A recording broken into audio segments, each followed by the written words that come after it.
Hi hello welcome to my channel. ఈరోజు మనం custard పౌడర్తో fruit salad అనేది ఎలా తయారు చేసుకోవాలో చూసేద్దాం రండి. ముందుగా మనం ఒక కప్లో 2 టేబుల్ స్పూన్ కస్టర్డ్ పౌడర్ని తీసుకొని ఒక చిన్న గ్లాస్తో పాలు తీసుకుందాం. ఎక్కడ ఉండలు లేకుండా బాగా మిక్స్ చేస్తూ చేసుకోవాలి. ఉండలు ఇప్పుడు ముందు వేస్తే తర్వాత మనం పాలలో వేసేటప్పుడు ముద్దలుగా కట్టేస్తుంది.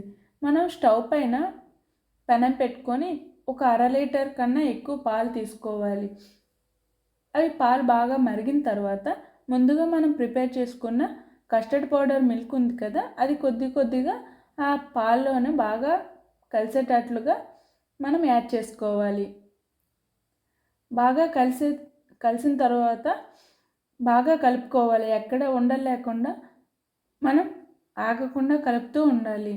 నాకు ఇప్పుడు ఇలా కలుపుతూ ఉన్న కొద్దీ థిక్నెస్ అనేది వచ్చేసింది. చూస్తున్నారు కదా,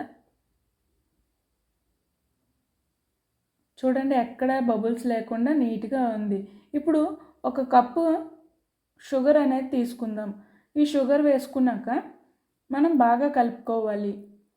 బాగా మెల్ట్ అయిన తర్వాత నాకు ఈ థిక్నెస్ అనేది కన్నా కొద్దిగా పల్చగా కావాలనుకుంటున్నాను కాబట్టి ఇంకొంచెం పాలు, ఒక కప్పు పాలు అనేది యాడ్ చేసుకున్నాను.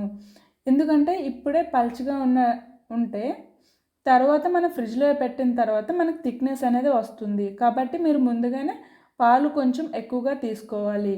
ఈ మిశ్రమాన్ని బాగా కలుపుకున్న తర్వాత కాసేపు చల్లార్చుకొని ఒక బౌల్లోకి సర్వ్ చేసుకుందాం.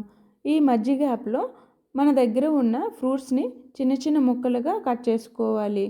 నా దగ్గర ఒక అరటిపండు, ఒక జామ పండు, ఒక యాపిల్ పండు, ఒక దానిమ్మ పండుని తీసుకున్నాను. ఇవి చిన్న ముక్కలుగా కోసుకొని ఈ బౌల్లో వేసుకోవాలి కొద్దిగా. చూసారు కదా, ఇలా వేసుకోండి. వేసుకున్న తర్వాత ఈ బౌల్ని 1 అవర్ మనం ఫ్రిడ్జ్లో పెట్టుకోవాలి. ఇప్పుడు ఫ్రిడ్జ్లో పెట్టుకున్న తర్వాత చూడండి, నేను 1 అవర్ తర్వాత మీకు చూపిస్తున్నాను. చూడండి, ఈ మిల్క్ అనేది చాలా అంటే చాలా థిక్గా ఉంది. చూసారా, చాలా థిక్గా ఉంటుంది అండ్ చాలా టేస్టీగా, చాలా సింపుల్గా మన దగ్గర ఉన్న ఇంగ్రీడియంట్స్తో చాలా బాగా చేసుకున్నాం కదా. మీరు కూడా ఒకసారి ట్రై చేయండి, చాలా బాగుంటుంది రెసిపీ.